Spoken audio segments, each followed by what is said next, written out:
साथियों नमस्ते, मैं Sanjeev Garg learn to lead से आपके बीच में आज पुनः उपस्थित हूँ। और आज का जो मेरा विषय है वो है फंगस इन्फेक्शन के बारे में, जिसका आजकल बड़ा नाम चल रहा है वाइट और ब्लैक फंगस म्यूकरमाइकोसिस। मैं डॉक्टर नहीं हूँ, कोई मेडिकल एडवाइस नहीं है मेरी, लेकिन मैंने इसको काफ़ी दिनों से सुन रहा था, तो मैंने ये सोचा कि एक लेमैन की तरह, एक आम आदमी की तरह मैं इस चीज़ को खुद समझूं और एक आपके साथ शेयर करूं, ताकि ये सब बातें आपके और हमारे आसानी से समझ में आ जाएं। टेक्निकल भाषा में तो बहुत सारी चीज़ें, बहुत सारे यूट्यूब हैं ऑलरेडी डले हुए हैं, पेपर में भी आता है, लेकिन इसमें मैंने उसको थोड़ा सिंप्लीफाई करा है, 3-4 जगह से कलेक्ट करके उसको मैंने एक आम भाषा में कैसे हम समझ पाएँ और अब कैसे अपना बचाव कर पाएँ वो आपके समक्ष प्रस्तुत कर रहा हूँ। क्योंकि ये थोड़ा टेक्निकल है, इसलिए मैं थोड़ा सा अपनी स्लाइड्स को देख के ही बोलूँगा। सबसे पहले इसमें पॉइंट ये आता है कि फंगल इन्फेक्शन होता किनको है। फंगल इन्फेक्शन एक अच्छे खासे हेल्दी आदमी को भी हो सकता है, तो ये ऐसा नहीं है कि कोई बड़ा वीक में, आम आदमियों में भी होता है। जैसे कभी हमारे खुजली हो जाती है, दाद हो जाता है, और घर में जिसे हम आम भाषा में फफूंदी कहते हैं, वो सब इस फंगल इन्फेक्शन के कारण होता है। और वो उसके जो पोर्स हैं वो हमेशा एटमॉस्फेयर में घूमते रहते हैं, जैसे ही उसको कोई जगह मिलती है वो तुरंत इन्फेक्ट करता है। आजकल इसका नाम बहुत सुनने में आ रहा है। इसका कारण यह है कि जिन लोगों का इम्यून सिस्टम, इम्यूनिटी बीमारी की वजह से, किसी भी वजह से कम हो जाती है, उसके ऊपर फंगल का इन्फेक्शन हो जाता है। एक पुरानी कहावत है साहब, जैसे आदमी कमज़ोर होता है ना, तो चारों तरफ से अटैक हो जाता है। ये वही स्थिति हमारे शरीर के साथ होती है। बैक्टीरिया भी अटैक करता है, फंगस भी अटैक करता है, बैक्टीरिया भी अटैक करता है। अब जो लोग सर्वाइव कर पाते हैं, वो उनकी जो बॉडी की इम्यूनिटी है उनसे लड़ के जीत जाती है। अब ये किन किन लोगों में ज़्यादा प्रोन है, किन लोगों में ज़्यादा होता है? वो लोग जो HIV या एड्स से ग्रसित हैं, जिनको स्किन की कोई चोट लग गई हो, बर्न हो गया हो, कोई घाव हो गया हो, जल गई हो, तो उसमें सबसे ज़्यादा इन्फेक्शन होने का जो चांस होता है वो फंगस इन्फेक्शन होने का चांस होता है। ऐसे पेशेंट जिनके अंदर ऑर्गन या स्टेम सेल का ट्रांसप्लांटेशन हुआ हो, उनमें बहुत ज़्यादा चांसेस हो जाते हैं। ऐसे पेशेंट जो हॉस्पिटलाइज लंबे समय तक रहे हों, जो कैंसर से ग्रसित हों, जिनकी केमोथेरेपी चल रही हो, हाई डायबिटिक, और बल्कि इसमें मैं वर्ड ऐड करूँगा, high diabetic and uncontrolled sugar जिन लोगों की ज़्यादा होती है, उनमें भी ये फंगल इन्फेक्शन होने के चांसेस काफ़ी हद तक बढ़ जाते हैं। जिन्होंने स्टेरॉइड्स का लंबे समय तक ट्रीटमेंट लिया हो, जिनको इंजेक्शन के थ्रू दवाई दी गई हो, जो काफ़ी समय तक वेंटिलेटर पे रहे हों, या जिनको ऑक्सीजन सपोर्ट काफ़ी लंबे समय तक मिली हो, और एक इम्यूनिटी बढ़ाने के लिए ड्रग्स होती हैं, तो उसके लिए इम्यून मॉड्यूलर ड्रग्स जिनको ज़्यादा दी जाती हैं, उनमें भी ये फंगल इन्फेक्शन होने के बहुत ज़्यादा चांसेस होते हैं। और जिनमें WBC, जो हमारी वाइट ब्लड सेल्स होती हैं, जो कम हो जाएं, तो भी ये इन्फेक्शन बढ़ जाता है। और एक स्टडी ये भी कहती है कि अगर बॉडी में हाई आयरन हो तो भी ये इन्फेक्शन होने का चांस बढ़ जाता है।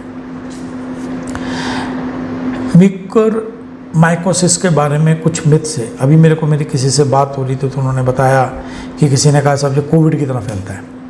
तो इसके लिए मैंने थोड़ा सा जब स्टडी किया तो उसमें पता चला कि ये कॉन्टाजीनियस नहीं है। एक आदमी से दूसरे आदमी से जानवर में, जानवर से आदमी में नहीं फैलता है। इसके पोर्स हर वक्त एटमॉस्फेयर में होते हैं, और वो जब ही इन्फेक्ट करेंगे जब वो बॉडी का इम्यून सिस्टम वीक होगा। दूसरा, इसका कोई वैक्सीन अभी तक कोई तैयार नहीं हुआ है, तो इसका प्रिवेंशन मेजर वैक्सीन के स्तर पे कोई नहीं है। Types of mucormycosis, technical words में नहीं जा रहा हूँ, मैंने कहा ये आम आदमी के लिए बनाई है। Number 1 sinus and brain, number 2 lungs में, number 3 gastro intestinal, third is skin में इन्फेक्शन हो सकता है, और फोर्थ है ब्लड के द्वारा डिसमिनेटेड होकर विभिन्न अंगों में यह पहुंच के अपना इन्फेक्शन फंगस का इन्फेक्शन बढ़ सकता है। सिम्टम्स साइनस और ब्रेन के क्या हैं? एक तो स्वेलिंग आ जाएगी, गालों में दर्द होना शुरू हो जाएगा, सर में दर्द होगा, नाक से कुछ ब्लैकिश फ्लूइड निकलना शुरू हो जाएगा, नेज़ल में और साइनसिस में कंजेशन होता है ना, जब आप देखते हैं एक्सरे में यहाँ पे ब्लैकिश आता है, वो सब इसके सिम्टम्स हैं। और ब्लैक स्पॉट्स हो जाते हैं नाक के अंदर और मुंह के अंदर। अगर किसी को भी आपको प्राइमरी स्टेज में नज़र आ रहा हो कि उसके ब्लैक स्पॉट्स हैं, तो इस इन्फेक्शन के बढ़ने का बहुत अधिक चांस हो जाता है। और फीवर तो एक ऐसी चीज़ है कि जब भी हमारे शरीर में कोई दिक्कत होगी तो सबसे पहले शरीर में फीवर होगा, तो वो तो एक अपनी जगह सिम्टम है ही। दूसरा लंग्स में, जो हमारे लंग्स में भी इसका बहुत ज़्यादा आजकल खतरा बढ़ा हुआ है। फीवर इसका एक सिम्टम है। आपको छाती में दर्द होगा, ये दूसरा सिम्टम है। आपको बलगम में या खांसी में खून आना शुरू हो जाएगा, ये भी एक सिम्टम है। और आपको सांस लेने में प्रॉब्लम होगी। तो ये 4 सिम्टम्स हैं अगर लंग्स का आपको कहीं पे भी फंगल इन्फेक्शन हो रहा है। स्किन का जो सिम्टम्स हैं, जहाँ कहीं भी होगा वहाँ पर रेडिश हो जाएगा, आपका ब्लिस्टर अल्सर घाव सा बन जाएगा, ब्लैक स्पॉट्स स्किन के ऊपर नज़र आने शुरू हो जाएंगे जब देखेंगे हम स्किन के ऊपर, और दर्द होगा, वहाँ पे जलन होनी शुरू हो जाएगी, रेडनेस हो जाएगी चारों तरफ उस घाव के, और स्वेलिंग हो जाएगी। ये सब स्किन फंगल इन्फेक्शन के सिम्टम्स हैं। गैस्ट्रो इंटेस्टाइनल, जो मैंने बताया कि आजकल पेट में भी हो रहा है, तो उसमें पेट में दर्द होना शुरू हो जाता है, नौसिया और वोमिटिंग। आपको ऐसा लगेगा बार बार जैसे मुझे वोमिटिंग आ रही है, और आ भी सकती है और नहीं भी, तो ये भी एक उसी का सिम्टम है। और गैस्ट्रो इंटेस्टाइनल ब्लीडिंग, किसी भी फॉर्म में पेट के अंदर ब्लीडिंग हो सकती है, तो इस बात का ये सिम्टम्स हैं गैस्ट्रो इंटेस्टाइनल के।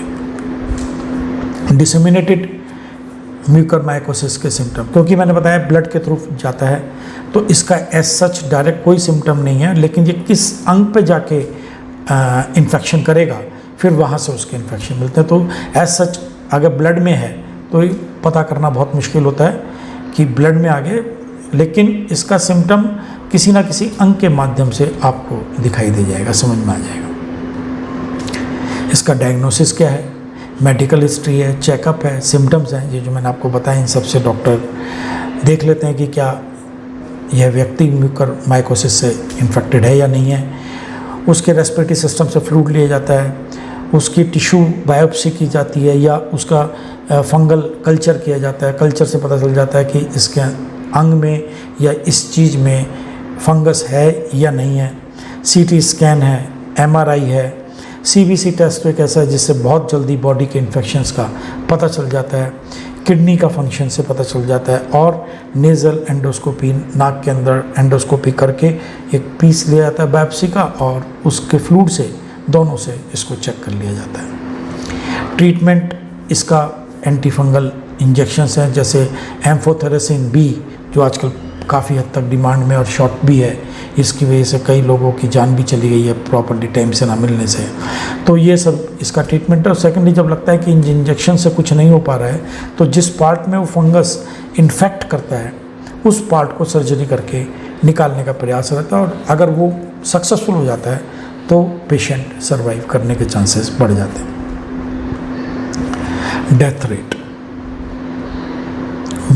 म्यूकरमाइकोसिस से जो डेथ रेट है उसके बारे में ये भी डिपेंड करता है कि पेशेंट की कंडीशन कैसी है, टाइप ऑफ द फंक्शन कौन सा, फंगस कौन सा है, और बॉडी के किस भाग में इन्फेक्ट किया है। बट इसका डेथ रेट बहुत हाई है, 54% ओवरऑल है। साइनस से 46% है, लंग्स में 76% है, और ब्लड इन्फेक्शन से, जैसे मैंने बताया ना, बॉडी में किसी भी भाग को इन्फेक्ट कर सकता है, वह 96%। तो इसके मोर्टेलिटी रेट बहुत हाई है, डेथ रेट काफ़ी हाई है। तो इसको शुरू के ही सिम्टम्स में जितना जल्दी हम पता कर पाएँ और जितना जल्दी कर पाएँ, वो हमारे लिए सबसे बढ़िया रहेगा। अब हम अपने आप को म्यूकरमाइकोसिस से बचाएं कैसे? खास तौर से वो लोग जो अभी पेशेंट हैं या जिनको इम्यूनिटी वीक है उसके लिए बेस्ट जो है, उन्हें ऐसी जगह में जाने से बचना चाहिए जहाँ मिट्टी हो या डस्ट हो, कंस्ट्रक्शन साइट जैसे हों, पार्क हों उनमें, क्योंकि मैंने बताया ना वहाँ पर इनके पोर्स फंगस के होते हैं, तो उसमें वो जाने से अपने आप को अवॉइड करें। फ्लड के बाद का जो वाटर लॉगिंग होता है, यानी ऐसा कोई भी पानी का जगह जहाँ पे इन्फेक्शन होके चुका हो वहाँ पे बिल्कुल नहीं जाना चाहिए। रूम में जिस रूम में भी वो रहें वहाँ पे डैम्पनेस यानी मॉइस्चर नहीं होना चाहिए। जैसे आपने देखा होगा दीवारों पे मॉइस्चर हो जाती है तो आपको कुछ समय बाद फंगस दिखाई देना शुरू हो जाता है, फफूंदी हरे रंग की काले रंग की नज़र आनी शुरू हो जाती है, जो आजकल कहते भी हैं कि फ्रिज की रबड़ वगैरह साफ़ कर लें, जो वो सब चीज़ें उसी में आती हैं। और स्टेरॉइड्स का बिना मेडिकल एडवाइस के और सुपरविज़न के कभी भी स्टेरॉइड्स लेने नहीं चाहिए। और मैंने जैसे पहले भी बताया सबसे ज़्यादा शुगर लेवल, तो high sugar level, uncontrol sugar level, उसको आपको कंट्रोल करना पड़ेगा। ऐसा नहीं है ये बीमारी कोई नई है, पुरानी है, लेकिन अब की बार इतना क्या इसमें आया, क्योंकि अब की बार कोविड-2 और म्यूकोरमाइसिस ने क्यों खतरनाक डेडली डिसीज़ के रूप में ये आया है। और इसका कारण है कि पोस्ट कोविड रिकवरी पेशेंट्स में काफ़ी देखने को मिल रही है। ऐसा नहीं है ये अब की बारी है, ये वेव 1 में भी था और सार्स में भी था, जो सीवियर एक्यूट रेस्पिरेटरी सिंड्रोम 2003-4 में हुआ था, उसमें भी इसके काफ़ी इन्फेक्शन हुए थे। एक तो ये उन लोगों में बहुत ज़्यादा हो जाता है जिन लोगों की अनकंट्रोल्ड शुगर लेवल है, और जिनको हाई डोजेज ऑफ स्टेरॉइड्स दिए जाते हैं उनमें बहुत तेज़ी से फैलता है। जैसे मैंने बताया, उस इम्यूनिटी वीक हो जाती है, फंगस इन्फेक्शन एकदम तेज़ी से उनमें बढ़ जाता है, और WBC स्पेशली लिम्फोसाइट्स यदि कम हो जाती हैं तो यह अब की बार काफ़ी हद तक खतरनाक रूप में आ रहा है। सिम्टम्स क्या हैं कोविड के और म्यूकोरमाइकोसिस के सिम्टम्स? अब की बार आइज़ में बहुत आए हैं, ये अब तक नहीं सुना था कि भी आँख में भी ऐसा हो जाता है। इसका कारण क्या है, जब साइनस यहाँ पर हो जाता है तो यहाँ से ब्रेन में या आँख में जा सकता है इन्फेक्शन। और आइज़ के जो सिम्टम्स हैं वो डबल विज़न, आपको एक चीज़ दो दिखाई देने लगेंगी, आपको धुंधला दिखाई देना शुरू हो जाएगा जैसे, और या बिल्कुल ब्लाइंडनेस भी हो सकती है। और आई की मूवमेंट जैसे मैं अभी हम करते हैं इस तरह से पूरी आँख घुमा लेते हैं पुतली को, तो जब आप उसे करेंगे तो ये पूरी आई मूवमेंट नहीं होगा, रिस्ट्रिक्टेड हो जाएगा, और ऊपर की जो पलक है वो कम खुलेगी, कम हो जाएगी, आँख बड़ी होना जाना, ये सिम्टम है। और एक अब की बार एक और सिम्टम डेवलप हुआ है कि दांतों में दर्द या हिलना शुरू हो जाते हैं और दांतों का रंग भी बदलना शुरू हो जाता है, यानी सफ़ेदी से हल्के से पीलेपन की तरफ जाने शुरू हो जाते हैं। अब इसके प्रिकॉशंस क्या हैं जो हमें आज की डेट में तुरंत ले लेने चाहिए अगर कोई हमारे बीच में ऐसा साथी है या घर में कोई भी है, कोई भी पेशेंट है?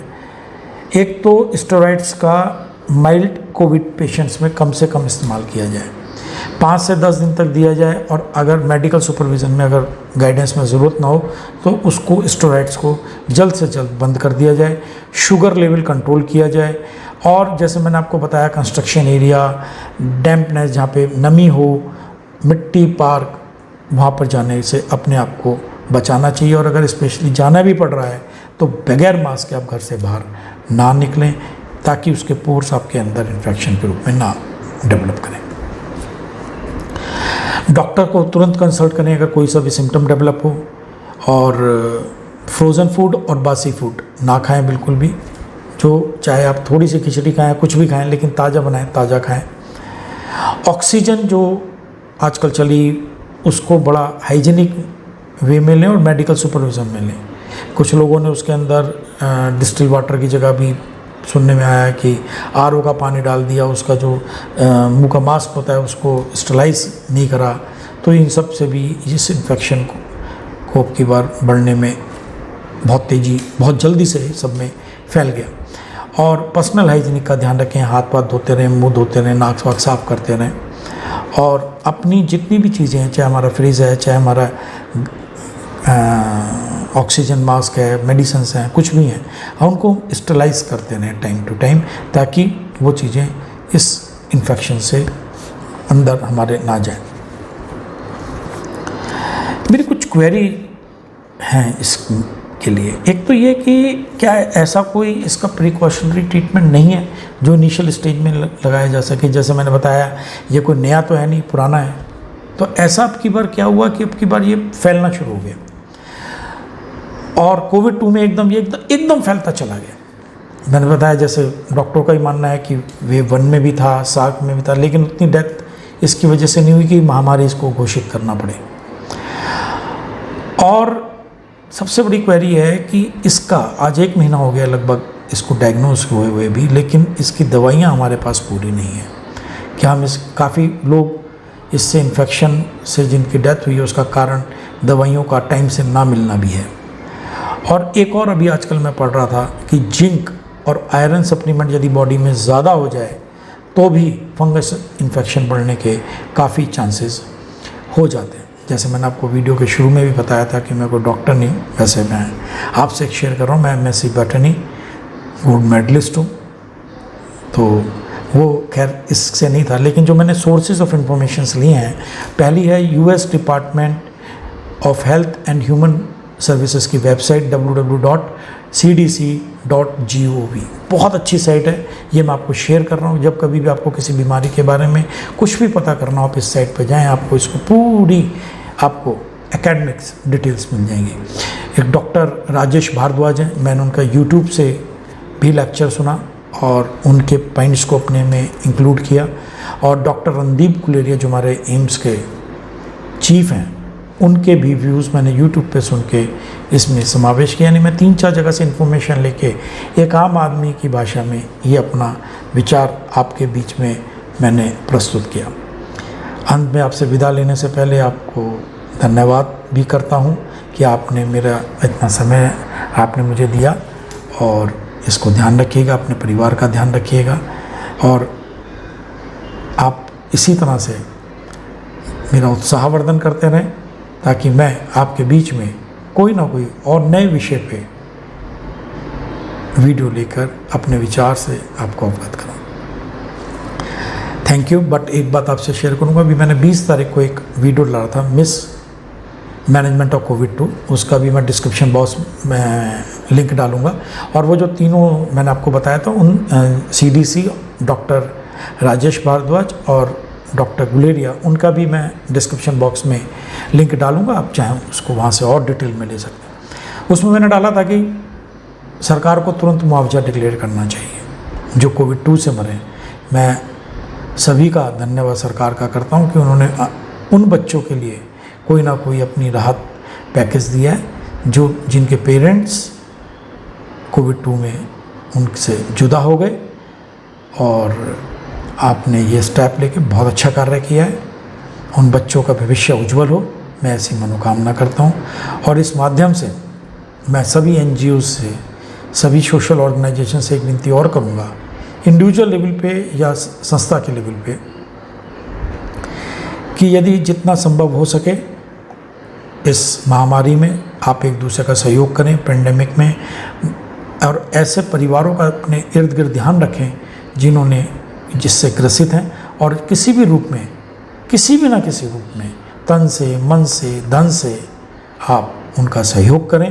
भगवान ने आपको सक्षम बनाया है तो आप उनकी मदद करें, और यही एक मानवता है। इसके लिए मैं आपसे हाथ जोड़ के विनती करता हूँ। धन्यवाद।